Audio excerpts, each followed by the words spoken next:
So, for those of you who don't know, I work for a company called RotoWire, and I work from 2 to 10 Pacific time on Fridays and Saturdays. And I was so glad that I work 2 to 10. I'm glad to work anyway. Making money's nice and helps support me and yada, yada, yada. You know how it goes.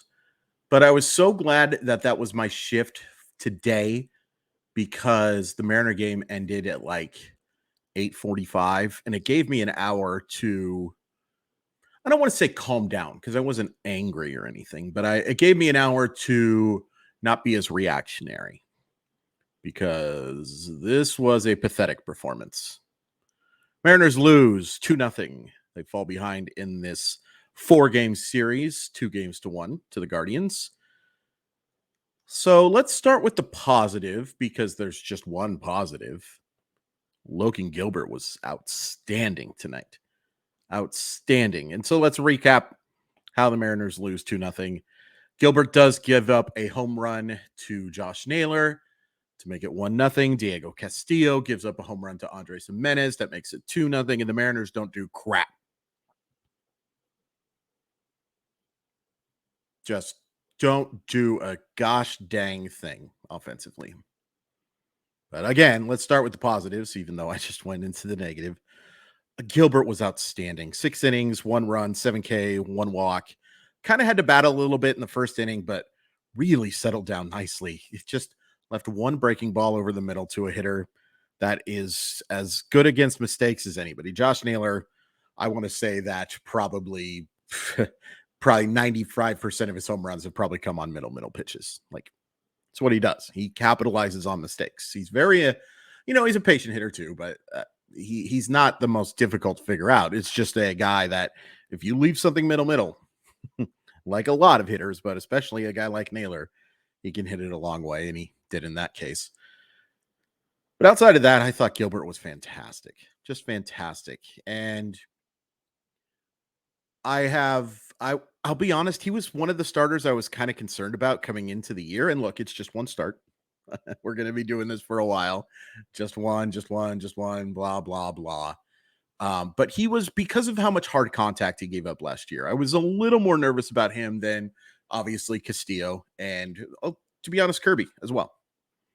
But boy, if he pitches like he did tonight, there's no concerns. Zero. He was outstanding. Outstanding. And I think we have to talk about the fact that they're going to need him to be outstanding, even more so now, because this happened after I recorded. Robbie Ray, grade 1 flexor strain.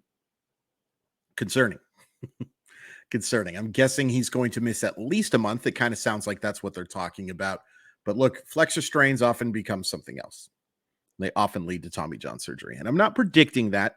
And I will be honest with you too. I was tempted to mention something last night and say, I wonder if he's hurt, because that velocity was well off. Command too, but that velocity was not great. And velocity is not always a sign of a player being hurt, but it can be. It certainly can be. But he shoved. He was great. 2 of 3 of these starting pitching rotate performances so far have been just outstanding. 0 complaints. And they're going to need him to step up. And I would imagine that Chris Flexen is going to be the guy who takes a spot in the rotation. It kind of works out perfectly that he worked 4 innings. If you want to take a positive from that, he should be just fine stretched out. If this does become a long-term thing, you have to have a short leash with Flexen, and you have to consider, maybe calling up a Bryce Miller or making a trade. I don't want to get too far ahead, but I do think that is something that they have to be at least considering if this does become a multiple month injury for Ray. If it's just 3 or 4 starts or something like that, I'm fine with Flexen. I'm fine with it. But if it's a long-term thing, I think you need to consider something else, especially if Flexen struggles, because the back of your rotation now is Flexen and Gonzalez, and that's, it's better than a lot, but it's not great when that's the strength of your team, is the starting rotation. And boy, is it the strength of the rotation, because this lineup looks garbage over the first 3 games. And it's just 3 games. But man, oh man, did they struggle tonight. Aaron Savali is a nice back end starter who shouldn't be shutting out anybody. You should not get shut out by Aaron Savali. And they missed a ton of hittable pitches again, as they have through all 3 of these games so far. The great part is there's 159 more. Last night I accidentally said there's 162 more. Maybe I'm counting on him playing a couple extra games for that. I don't know. I'm just an idiot. Lord help me. I'm just an idiot. Julio was great. La Stella has the nice double. Nice to see a hit from a designated hitter. Everybody else stunk. Kelnick stunk. Teoscar Hernandez stunk and has stunk through all 3 of these games. Did make a nice defensive play tonight. Did make a nice defensive play. Somebody trying to send me a bunch of messages, probably telling me to calm down. I'm not happy. This was not a good game. And look, again, you salvaged the series with a win tomorrow. It's a good team. Cleveland's a good team. And I'm not upset that they couldn't score off of Emmanuel Clase. That dude is sick. And I'm not upset that James Karinchak was able to get the job done. Like, disagree with everything that dude says, but it's a good pitcher. Really good pitcher. Struggled mightily in the opener. Thank goodness he did. Because what are we talking about if not for his struggles? But this was a bad offensive effort. Bad, man. Bad. Kelnick missed a couple of middle pitches again. Suarez was absolutely worked. 0 for 4 with 3 strikeouts. Man, you got to hit. You got to hit better than they have. Sounds so simple, but this is just not good enough. You cannot. And look, this is one of the things that I was concerned about. I saw some of you may have seen on Twitter that Grandma texted me, did they forget to buy some hitters? And yeah, they kind of did. They kind of did. Man, just not good. And this wasn't a case of hitting line drives at a bunch of people. There was some of that. There's always some of that.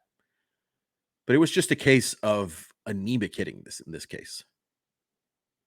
Like, just the 1 extra base hit. You can't have a game with 1 extra base hit, folks. You can't expect to win. And of course, he goes wanting, Tom Murphy didn't look good in his 2 at-bats. Cal Raleigh, just missed a couple when he came up as a pinch hitter with the one real chance to get this team back in the game. And I guess they were always in it. If you're down only by 2, it's just a bloop and a blast. But boy, outside of Julio, the offense just stunk tonight. Bad approaches at the plate. Too aggressive at times. Taking pitches that are very hittable. Bad. Really, really bad effort. And again, it's just one game. It's just one series. There's 159 to go.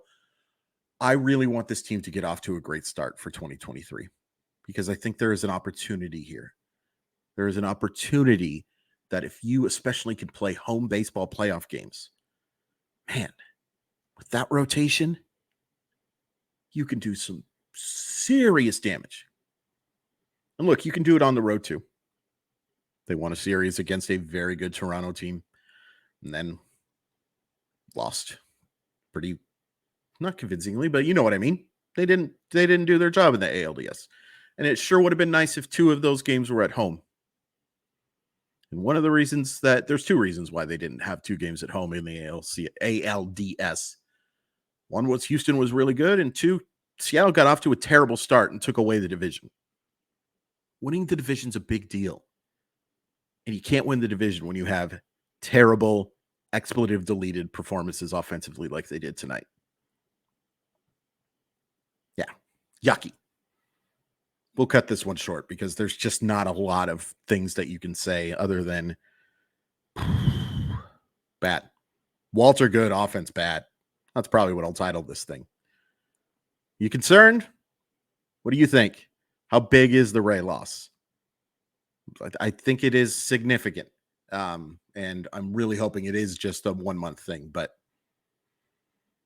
could be more. Could be a lot more. But yeah, not great. Tomorrow we have Marco Gonzalez against, I don't even care who Cleveland is pitching. I mean, I believe it's Cal Quantrill, which is not an easy matchup. Quantrill's pretty good, but it doesn't really matter if you hit like they did tonight. Credit to Savali. Credit to Class A. What a beast that guy is. And credit to all them, but the Mariners made things pretty easy tonight, and I didn't like it. I did not like it. Here's hoping tomorrow's a little more fun.